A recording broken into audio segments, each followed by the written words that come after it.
Welcome to Coaching Kidlit, a podcast about writing and publishing good kidlit. We dig into various aspects of writing craft through a kidlit lens and provide inspiration and clear, actionable items to help writers like you move forward on their kidlit writing journeys. I'm Sharon Skinner, author accelerator, certified book coach, and author of speculative fiction and kidlit, including picture books, middle grade, and young adult. And I'm Christy Yaros, author accelerator, certified book coach, and story editor, focusing on kidlit, including middle grade and young adult. Welcome, listeners, to another episode of Coaching Kidlit. Christy is still on hiatus, but I'm not flying solo. Today, I have a special guest, Dianne White. A fabulous picture book author, Dianne White thinks there's nothing better than a good book, a sun-on-shade day, or an evening of wonder and dark on light. She's the author of many picture books, including the award-winning Blue on Blue, illustrated by Caldecott medalist Beth Cromas, Who Eats Orange, illustrated by Caldecott honoree Robin Page, and Green on Green, illustrated by Felicita Sala. Her other recent books include Winter Lullaby, Look and Listen, Dark on Light, and The Sharing Book. A former elementary school teacher, Dianne holds a master's degree in language and literacy and an MFA in writing for children and young adults from Vermont College of Fine Arts. She lives in Gilbert, Arizona. You can find Dianne at diannewrites.com. That's Dianne with two N's, or on Twitter and Instagram at Dianne Writes. And with that, I want to welcome our lovely guest, Dianne White. Thank you so much for inviting me. I'm so excited to be here. Dianne, we've known each other for some time, and I would really like you to share with our audience a little bit about your journey. Can you give us some of your background and what was it that brought you to writing children's books? Well, I was a teacher for mostly primary grades, first and third, and I taught kids how to read, and I also read many, many picture books over the years. And along the way, I began to wonder if I could write books for young readers, like the beautiful books that I had been sharing with my students. I was not the kind of person who ever dreamed of becoming a writer. I never thought of myself as a writer. My sister was the writer in our family. She was the one who got notes home from school telling my parents what a wonderful writer she was. And I, though I was a good student, did not ever dream of becoming a writer. But like I said, along the way in the classroom, I discovered the depth and breadth of the picture book genre, and I wondered if I might learn to write picture books. And so that began my journey. I started taking classes and joined STBWI so many years ago. So you actually had a languages degree before you went back and got your MFA. Do you want to talk a little bit about that? Sure. I loved studying languages. In sixth grade, we had French once a week, and that began my journey studying French in junior high and high school. I also studied Spanish. We moved overseas when I was in eighth grade. So I was kind of immersed in other cultures. And when I went away to college, I loved languages so much. Although I had no desire to teach foreign languages, I loved languages, and that's what I majored in, despite advice from my father otherwise. But I do think that my interest in foreign languages, I'm still interested. I still study Italian right now. So I think that interest has influenced my attention to the sound of words and the meaning, perhaps also. So that's how I got from a degree in Spanish and French to eventually, because I didn't want to teach high school, eventually going back to school to get a teaching credential. And I was a bilingual teacher for many years. Your books are very poetic and you use language beautifully. And you don't tend to do a lot of rhyme that is what we hear normally in picture books as a very sing-songy. I mean, you do rhyme, but a lot of it is much more poetic language. Do you feel that your background in languages has had an influence on that?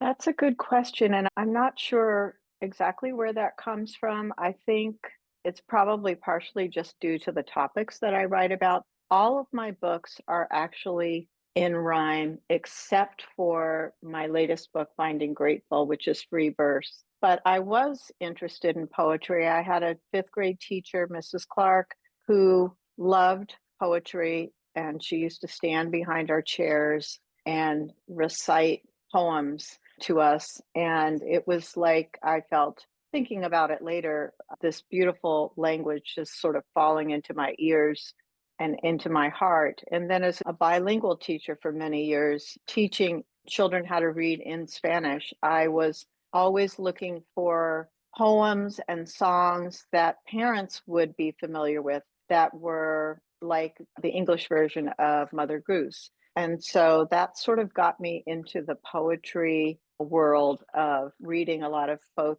poems in English and poems in Spanish. And so I think it's sort of that combination of all those things, that my love of languages, foreign languages, and then the experience of my fifth grade teacher and looking for poems in my students' native language. All of that sort of wove its way into my own writing voice, I guess I'd say. I'm just going to jump back to where you said you didn't plan on teaching languages. You didn't want to do that, but it also became part of what you were doing as an educator, was you were teaching Spanish to kids. So tell me a little bit about how that sort of came to be. Okay, so I was teaching children who did not speak English. And so I was teaching in Spanish 80% of the day. And so it was a really nice mix of my college degree. 10 years later, though, is when I went and taught for a year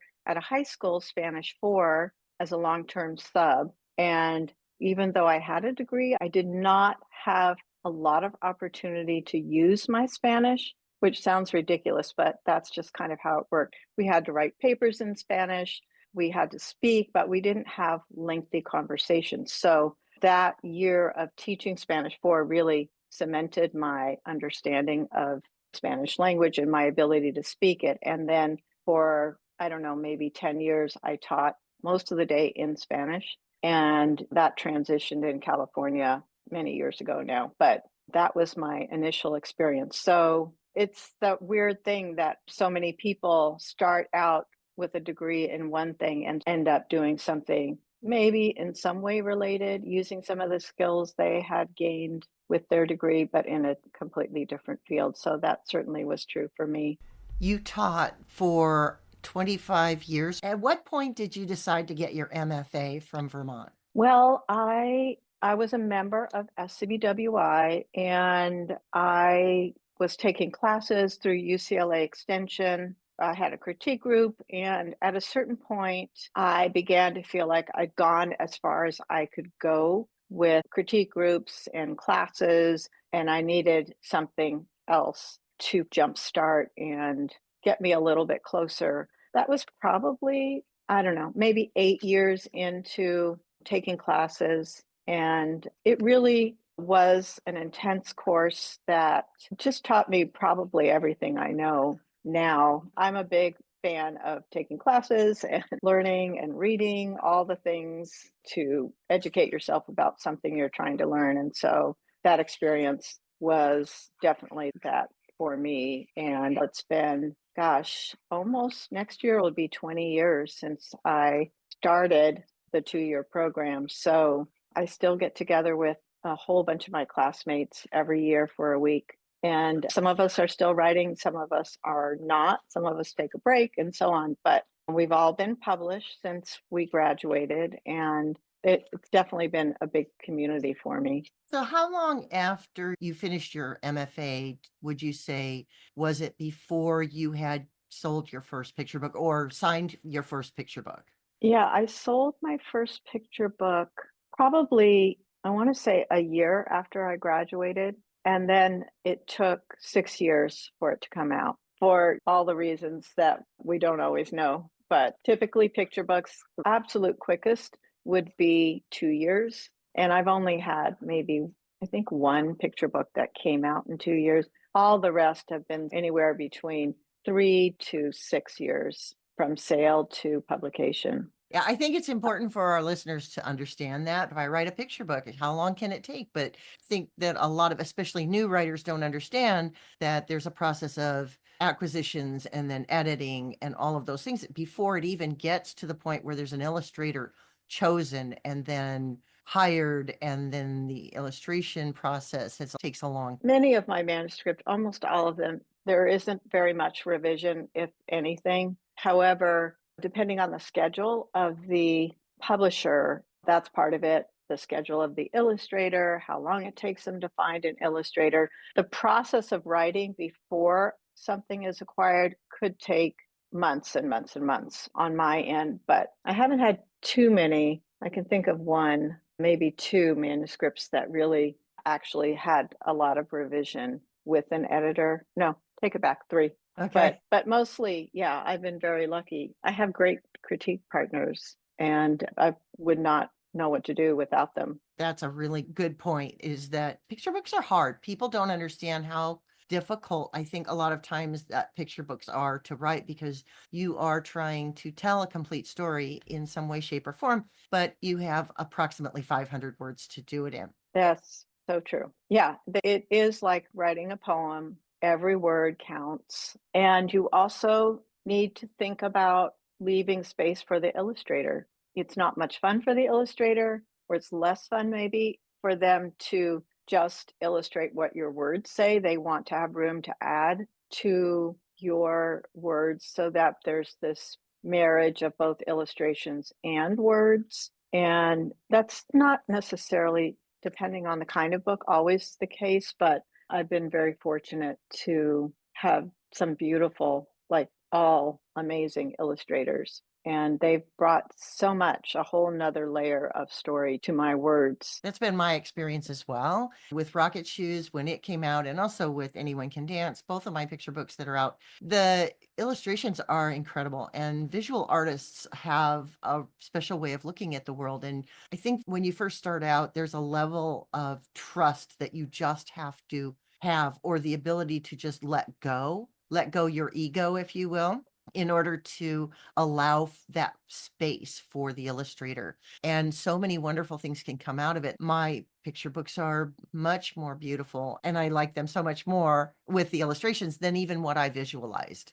And that's, I think, part of the fun of picture books is that illustrators bring other things for kids to look at in the pictures that maybe aren't in the words. I think Green on Green is a special case too for that, because there's some beautiful stuff going on in the background with the illustrations in Green on Green that aren't in the words, but that really enhance the story and serve the story in an intentional way that matches what you were doing. Yes, and all of that, the words, the story is just poetry about the 4 seasons, but the illustrator added a whole layer, a second layer of a story of the characters who are not mentioned in the text, but are presumed to be there. It's a family, and the mom is pregnant, so by the end of the story, you get to see the life cycle. The interesting thing about the illustrations is I learned from the illustrator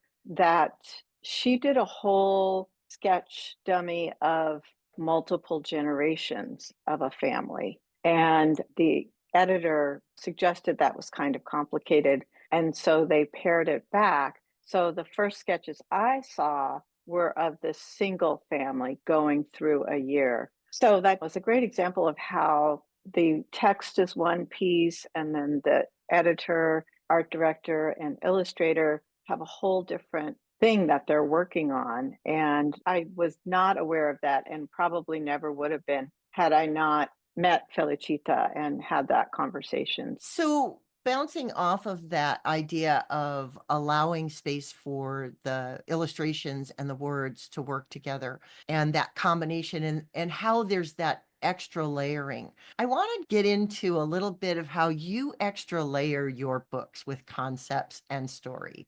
When I first read Blue on Blue many years ago, it was blue on blue, and we went through blue through the various color scheme. So that's a concept. But you also are telling the story of weather. and you showing us a storm, the blue skies, and then the storm, and then the blue skies again. So we have the white clouds against the blue, and then they turn gray. And so we're getting both a story of weather, and it's a true story with an arc, which I think is fabulous because it's a story about setting and weather with a story arc, but it's also a concept book for colors. So you've got concept of color, concept of weather, and then you've got story arc. Tell me a little bit about how you approach your writing so that you are getting all these things, because that's not the only book where you do that. Yeah, that was a book I wrote while I was still teaching, and I was teaching in Southern California. We don't get that much rain, but it was raining one day. And so, with my students, we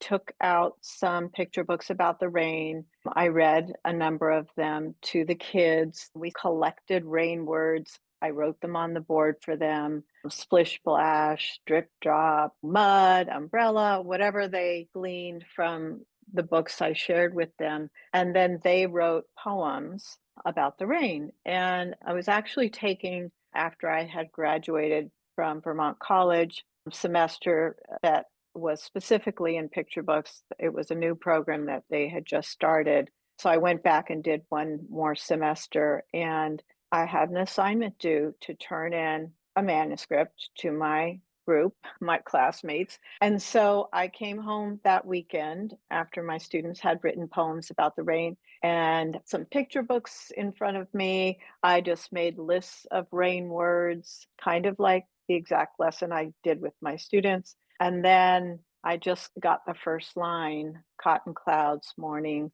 light, blue on blue. I hope that's right. And that sort of got me going. And so it was a poem basically about the coming and going of a storm. It doesn't mention characters, it doesn't mention setting at all, and I didn't have any notes about that. The story came pretty easily, and I don't think it changed much. The editor took out like one stanza, two stanzas maybe, and I changed, I think, one word. However, if only that happened every time. That's a one-time thing. So if only we could make that reoccur, we would all be so happy. But I did think coming and going, there's a little bit of tension there. But the story, the farm setting, Beth Cromas made a list of words for herself. It says cotton cloud. So she made a list of things that are cotton. So you'll notice in the illustrations, they're cotton diapers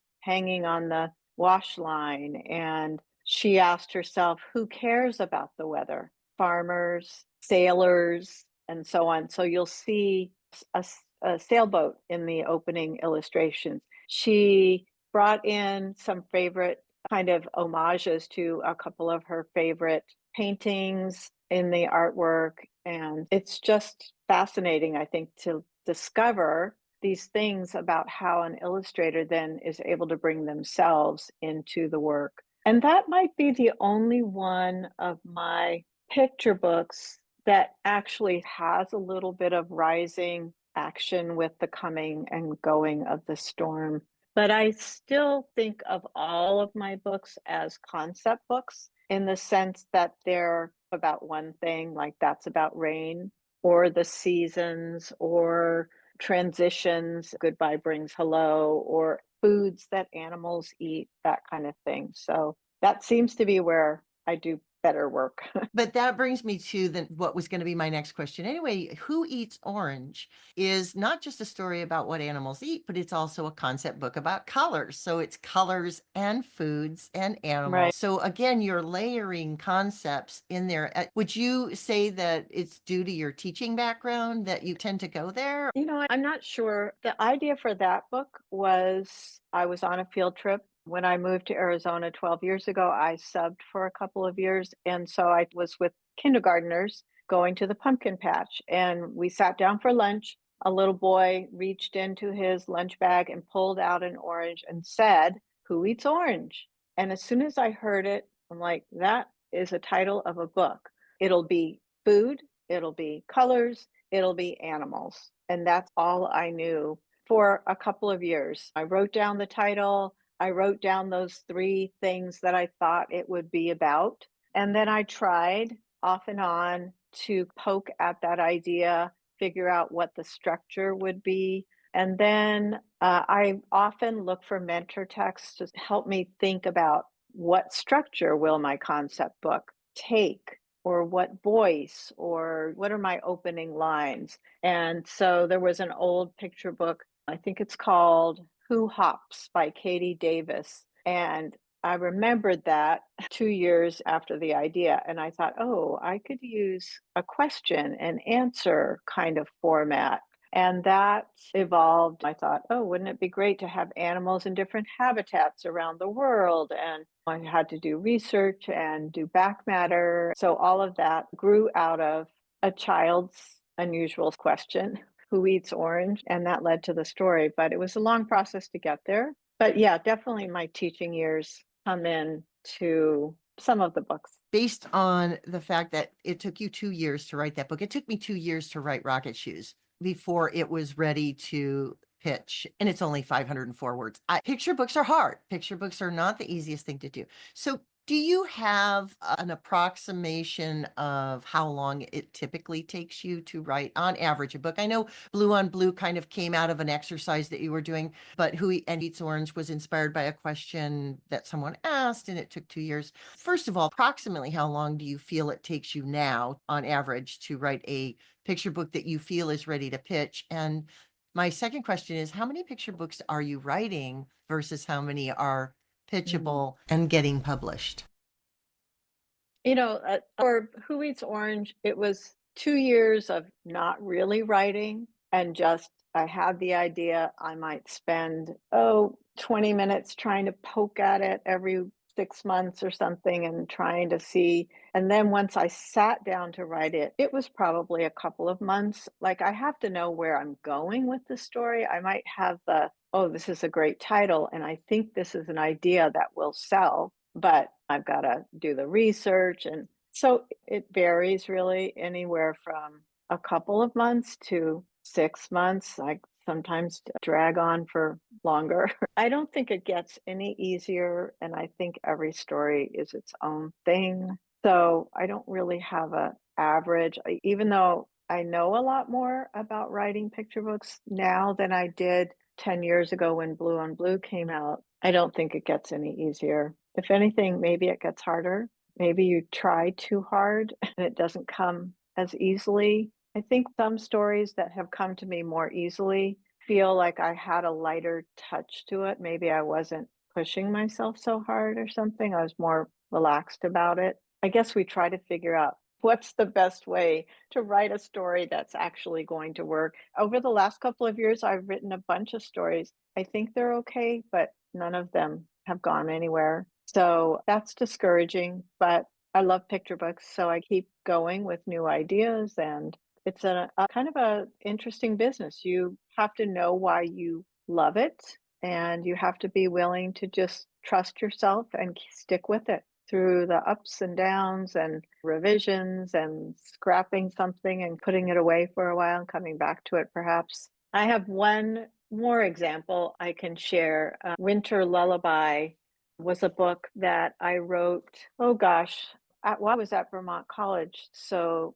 sometime probably around 2006. And then it didn't go anywhere. And it went out in 2012, I think, after I got an agent. And then I came back to it like in 20 or 18, something like that. And at that point, my agent had children. She had some ideas about how to revise the ending. And then that one sold probably easily more than 10 years after I wrote it. So you just never know. A story that's sitting somewhere might just need a little, and it's basically the same story. There's not that much that's different, but it was just enough. And then the editor had some great ideas to sharpen up the ending a little bit more. So you just never know what's in a drawer that might sell at some point down the road. So your most recent book is Finding Grateful, correct? That's right. And it was read recently at the Mesa Book Festival by one of our council members, which is very exciting. Yeah. So that's what's come out. But again, we know it's a long tail for picture books. Do you have anything in the works? And I don't expect you to spill the beans, but do you have a picture Um, book or two that is pending? Working on a revision right now that I will be sending back to an editor soon, and hopefully that will be a sale. It's for a companion to a board book that I wrote that came out earlier this year. So we'll see. It's not a done deal, but fingers crossed. So yeah, and I'm working on other stories and hopefully have more to tell down the road. So you teach as well as you write. So do you want to talk a little bit about your teaching? Sure. I teach picture book writing through UCLA Extension. I teach picture book 1 and 2. I've been doing that for several years now, starting my third year in January. And I love it as a wonderful extension of the writing that I do. I love talking about picture books for one. I love reading the work of other writers. I love the way it helps me think about my own writing. And it's a full circle moment for me because I took many, many classes through UCLA Extension when I was just starting out. So I love that I'm able to now teach through the same program that I got my start. And I like writing, I like teaching, and I like school visits. Those are the three prongs of my writing life and the parts that I want to continue to do. So if someone wanted to take a course from you at UCLA Extension, where would they go? Go to uclaextension.org. Just Google UCLA Extension. Writers program is wonderful. And we also have another local writer, Kim Thompson, who also teaches through the UCLA Extension. And they have other picture book writers as well teaching. And check out my website, I always mention when I have a class coming up. So I'll be teaching Picture Book 2 in January and Picture Book 1 in the spring quarter. So one of the things that we like to do here at Coaching Kidlit podcast is to give our listeners an action item so that they can further their craft. So Dianne, do you have an action item for our listeners, something that they can do to help them do better, learn more, practice their craft in picture book? Do you have an action item for our listeners today? Yes, I do. I learned this tip from Ann Whitford Paul, who wrote the book that all picture book writers need to have in their possession called Writing Picture Books by Ann Whitford Paul. She used to ask her students to type up stories, picture books that they've read. And she said it helps us get the language and the pacing and just the feel in our bones. And so that's something I continue to do. If I have a picture book that I loved reading, if I have a picture book I enjoyed, but I'm like, how did that all come together? Sometimes it's hard to parse illustrations from the words. I just type them up and make little notes to myself about it. It's a nice way to get that pacing and rhythm into your body, if you will, while you're typing. I also think just listening, I like to listen to audiobooks, not picture books, but adult audio. And I think just listening also helps you start to notice the language because the language is so important in picture books. It doesn't have to rhyme, but there's so many levels to the sound of words and how they make you feel. And so finding that right word comes from paying more attention to the actual individual words. So I hope that helps. I think that's a great action item. I'm going to steal something from what you said earlier in the discussion for the action item today, because I'm all about mentor texts and I'm all about looking at what's already out there. And so I love that you're telling us that we should go visit those specifically. But what I loved about your example earlier, when you were talking about how you wrote Blue on Blue, was the fact that you took many picture books on that topic and you went through them and you pulled out the language of those specific picture books to feed your brain as you were developing your story. And Right. I'm a firm believer that if we don't feed the hopper, we don't have anything organically that will come from us. And I call the brain the hopper when I'm talking about this. I believe that if we feed that hopper, if we put all that language and that information in there, especially when we're focused on a specific task, that it will then organically come out in our voice, in our language. And I Right. think that that is really helpful. So I want our listeners to think about picture book that you're trying to write, the story that you're trying to write. Go out and get as many picture books that you can that are on that topic and read them, lay them out, and soak them up and use that. That's a great suggestion. That's exactly what I do. If I do have an idea, not just for the language, but also just to know what's out there, to know what your competition is, to know that if you're going to pursue this particular idea, your idea has to be different from what's been published in the last, say, 10 years or more. So it has a good chance of selling. Absolutely. Dianne, it has been fabulous having you here. I always enjoy our talks and our times together. And I think our listeners are really going to appreciate this episode. I would like you to say for us where we can best find you again. Well, thank you so much for having me. It's been a pleasure to chat about picture books, one of my favorite things. And my website is Dianne Writes, DianneWrites.com. And everything is there, all my books and contact information and helpful tips for picture book writers and more. Thank you, listeners. I hope that you got a great deal out of our episode today. I know I did. Bye for now. We hope you enjoyed this episode of Coaching Kidlit, a writing and book coaching podcast for writers who want to level up their Kidlit writing game. For more about us and to discover what a book coach can do for you, check out coachingkidlit.com and follow us on social media.